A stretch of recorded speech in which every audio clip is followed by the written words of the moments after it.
Guff is language that people use not to communicate, but to intimidate. The goal here is to make sure that you don't ask any questions. So who uses guff? Well, attorneys are pretty good at it.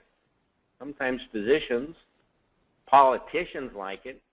Academics are prone to it. But really, anybody can do it if they're just nervous about being good enough, smart enough, impressive enough. So what does guff consist of? Long, convoluted sentences, lots of big words, jargon, and acronym, and something called passive voice, which is a way of structuring a sentence which puts everything backwards. Here's an example.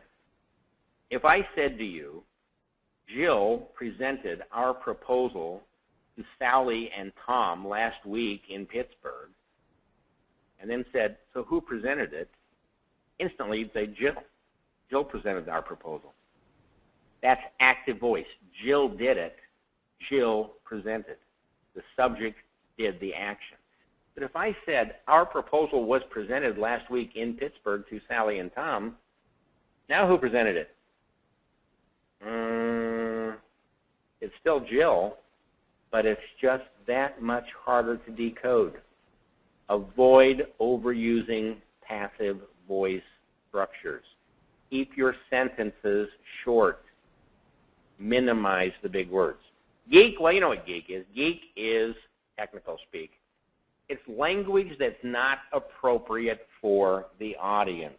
It's using terms they're not likely to understand. And finally, weasel. Weasel is the unnecessary use of what are called weasel words. It's qualifying everything to death. It's using conditional and subjunctive constructions so that you can't be pinned down to anything. And it's our old friend passive voice. Here are weasel words. This can be, this might, it could, it may, it will enable you, it will allow you. It'll allow me? I didn't know I needed permission. It's virtually trouble-free. Does that mean no trouble? Well, no. Virtual reality is not real, is it? These kinds of words sound like they're saying something positive, but they're actually like the conjurer's trick, you know, the shell game where they're actually taking it away at the same time. When you use this kind of language habitually, and sometimes it's appropriate. Sometimes you've got to kind of cover yourself and be a little bit circumspect. But if we use it all the time, if the way we say things is that it may be the case that if we consider putting in disaster recovery systems, they may slow down and could delay. Oh, my gosh. Yes or no? Minimize the use of weasel words. Here's 5 ways to make your writing more clear. Number 1, shorter sentences. Try to keep them for adult educated readers, the kind of people who are buying your services. Keep them to around 15 to 17 words on average. Short words, 1 and 2 syllable words, words of less than 5 letters on average. Passive voice, keep it to less than 10%. It's nothing wrong with it. It's just when you overuse it, it makes the writing stodgy, and it's hard to tell who's doing what to whom. Keep the readability level, the complexity of the language, below 10 if you can. Definitely no higher than 12. And finally, minimize the jargon and acronyms. And here's some exciting news. Did you know the computer will do this for you? Yeah. If you're using Microsoft Word, for example, all you've got to do is turn on the function that measures readability. And it will tell you how you're doing. For example, it'll tell you the number of words per sentence on average. And as I said, 15 to 17 is a good average sentence length. Some should be shorter, some longer, sure. But average we're talking about. Characters per words, below 5. That means your words aren't too long. You're using everyday language. Passive voice, as I said, keep that below 10%. The computer will calculate it for you. You don't have to worry about what it is. Just look at this chart and you'll get it. And then finally, it gives you 2 measures of readability. And what I recommend is using the Flesch-Kincaid grade level index. This is one that's commonly used by editors and publishers. And shoot for a 10. Definitely no higher than 12. 12 is the level of Scientific American, just so you know. 10 is the level of the Wall Street Journal and the New York Times. So do you want your writing to be more complex than the Wall Street Journal?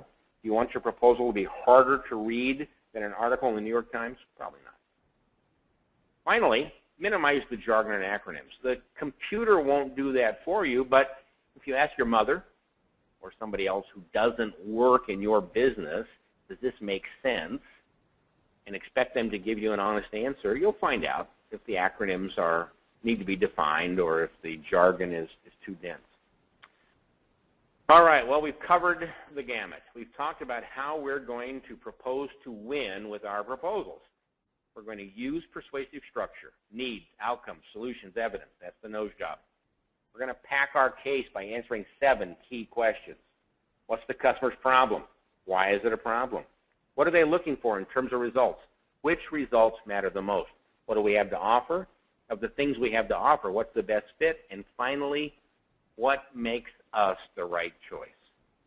We're going to develop a value proposition and link it to our differentiators, which offers them more of the results they value the most. We're going to quantify it, present it graphically, so that they see this is exactly how big the return is going to be. And finally, we're going to keep it short and simple. We're going to make sure we're as clear as possible. And if we do these things, I guarantee you win rates will go up. And Steve, with that, I'd love to know if we have some questions. Hey, Tom, that was a phenomenal webinar. I think one of our best. So thank you so much for your time. My pleasure. And we do actually have quite a few questions that have come in. I think we might have time for maybe 1 or 2. I just want to be respectful of everyone's time. I know we wanted to close this out around 2 p.m. Eastern time. So just a few questions here. One is about government proposals. So, in the federal, state, and municipality type proposal writing space, sometimes that's limited in the format for which you provide your responses. Do you have any kind of suggestions on how to use the methodology that you're describing during your presentation, but within kind of the confines of a very stringent federal proposal? Right. Even I've written lots and lots of federal proposals, also for state and city government. And normally, you do have the opportunity to create an executive summary or an overview. And then within the body of the response, they're looking for substantive answers to questions. So they want to know your management approach, or they want to know your technical approach. And in those areas, we can still use this same principle of starting with what the customer cares about. You're getting what you need. It's going to deliver value, and then explaining it. There's no reason you can't structure a federal, state, local proposal using the nose pattern right up front in the executive summary. I've done it dozens, if not hundreds of times myself, and literally have won billions of dollars of business doing it. So I can assure you it will work. Now, the only exception is if you're dealing with somebody who's using one of the automated purchasing or procurement tools. In that case, all they want you to do is fill in the blank, fill in a spreadsheet. And if that's what you're dealing with, recognize that you're also dealing probably with a price buyer, and they don't care what you've got to offer. All they want to know is who's cheapest. In that case, you may want to go back to an earlier step and do some simple qualification and find out, is this business we really want to compete for? Because it may end up that it's not worth having. Other questions, Steve? Yeah, let's do one more question. This is from Brian, and he has a question about when writing a proposal, you had mentioned putting some of the ideas or solutions within that. What's the point in which you maybe hold back information in your proposal, because that's kind of what the client may be paying for, versus giving them enough to know that you're thinking in a new way or you're providing an idea? So what's your advice on providing too much information in a proposal versus not? Well, for most of us, if we're in the consulting realm, what the customer is hiring us for is our intellectual capital. It's the expertise between our ears that they want to buy. So we have to be careful not to give too much of that away in the proposal. So what I recommend is that in describing the solution, rather than telling them what the answer is and giving them your knowledge, instead describe the process by which you will apply that knowledge to their environment. So describe how you'll do the project and the kinds of things you'll look at, but don't give them the answer. We often know in advance, as consultants, what the answer is going to be, because that's why we're good at it. We can see the patterns. We may have to gather some data, we may have to crunch some numbers, but we are pretty close to knowing. What we don't want to do is give that away. So yeah, Brian's raised a good point, but if you focus on process, then you're going to minimize the chance of giving it away. And bear in mind, for service providers, what our buyers are looking for are 4 things. Number 1, they want to know, how do you do the work? What's your method, your best practice? Number 2, they want to know, how do you manage the work? How do you make sure things get done on time and we stay within budget? Number 3, tell me about your expertise. What makes you the right guy to do this, or gal? And number 4, what tools, facilities, equipment, what do you have that's going to make you do the job better? If we focus on those 4 elements, then we are less likely to give away the actual content. Perfect. Thanks, Tom. Yeah, thank you. So with that, I just wanted to remind everybody that we will be sending out a copy of the slides and also a link to the recorded webinar probably within 48 hours of this. So expect that in your email. If you want more information, feel free to email us at info@mbopartners.com.